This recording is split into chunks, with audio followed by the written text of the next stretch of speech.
Imagine stepping off a plane in Manila, exhausted from a long flight, only to be greeted by a sea of smiling faces offering help with your bags, directions to the best street food, and even a free ride from a stranger who insists it's no big deal.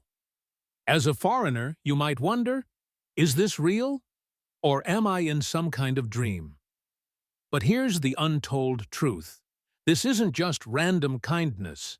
It's a deep-rooted love affair between the Philippines and the world beyond its shores. One that's been brewing for centuries, fueled by history, culture, money, and a dash of something almost magical. Stick around, because by the end, you'll uncover secrets that explain why Filipinos don't just welcome outsiders, they adore them, sometimes more than their own. Let's dive into this hidden story, starting way back in time when the islands weren't even called the Philippines yet. Long before smartphones and selfies, Spanish ships arrived in the 1500s, kicking off over 300 years of colonization.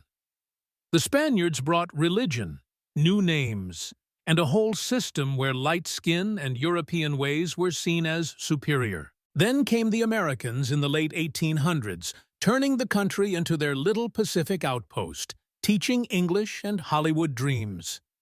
Even a short Japanese occupation during World War II left marks. All this mixing created a nation that's like a cultural smoothie, blended, flavorful, and always open to more ingredients.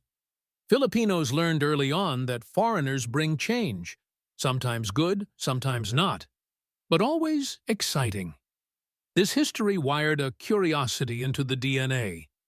Outsiders aren't threats, they're adventures waiting to happen. Fast forward to today, and that openness shines in everyday life. Walk down a busy street in Cebu or Boracay, and you'll see it. Kids waving hello, vendors throwing in extra fruits for free, taxi drivers sharing life stories like old pals. Why? It's called Filipino hospitality, or pagiging mabait, a tradition that's as old as the hills. Rooted in ancient values like bayanihan, where whole villages lift houses together on bamboo poles to move them, or pakikipagkapwa-tao, which means treating everyone like family. Foreigners get the VIP treatment because, in Filipino eyes, you're not just a visitor, you're a guest of honor. Remember those viral videos of tourists being invited to family barbecues or weddings? That's real. A survey once ranked the Philippines as one of the friendliest countries on earth, with expats raving about how easy it is to make friends. But here's a twist most don't talk about. This love isn't always pure. It's tangled with a colonial hangover.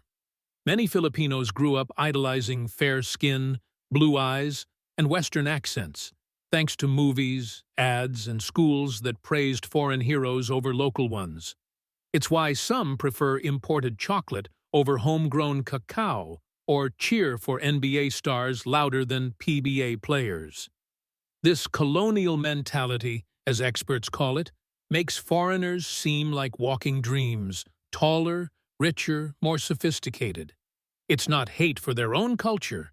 It's a quiet belief that outside is better, planted deep by history's seeds. Now, let's talk money, because nothing spices up love like a fat wallet. The Philippines thrives on tourism.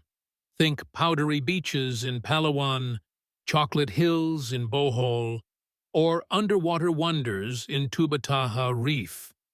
Millions visit yearly, pumping billions into the economy. Foreigners mean jobs, guides, hotels, souvenir shops. Without them, places like El Nido would be ghost towns.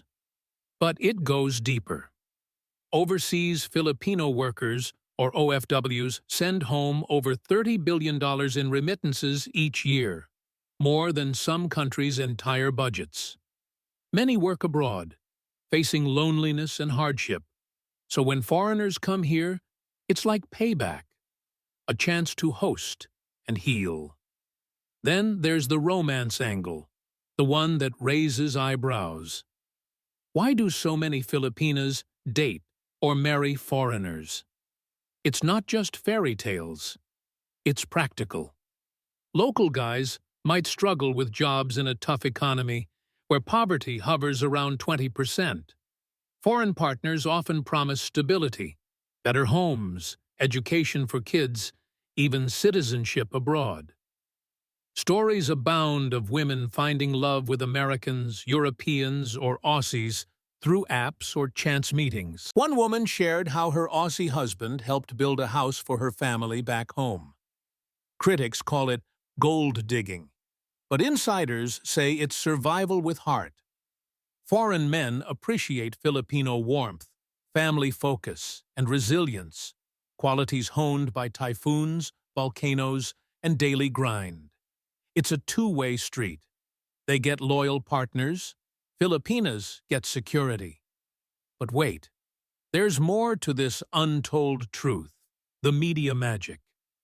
Hollywood, K-dramas, and social media flood Filipino screens with glamorous foreigners.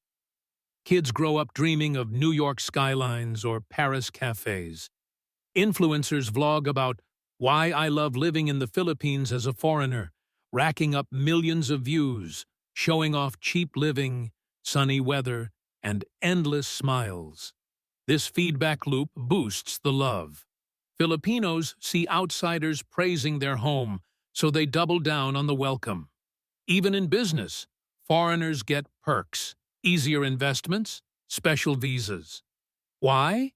Because they bring skills, tech, and cash. Call centers boom, with American accents trained overnight. Video editors charge peanuts compared to Western rates, drawing global gigs. It's economic flirting at its finest.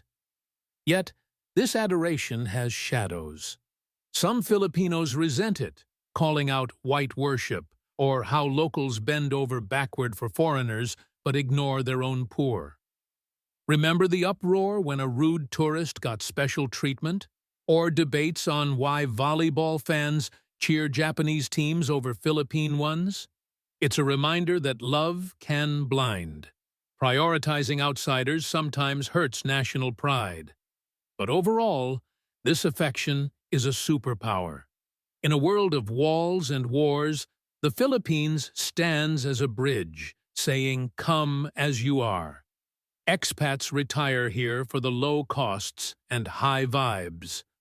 Backpackers rave about hitchhiking safely. Even during pandemics, foreigners found refuge in the island's care. The untold truth? This love stems from a resilient spirit forged in fire, surviving colonizers, disasters, and poverty by embracing the world. It's not weakness, it's wisdom. Foreigners aren't idols. They're mirrors showing Filipinos their own worth through fresh eyes. So next time you see a foreigner laughing with locals over adobo and beer, know it's more than manners. It's history hugging the present, culture courting opportunity, and a nation whispering, "We love you because you've helped us love ourselves." And that's the real hook. In loving foreigners, Filipinos rediscover their endless capacity for joy.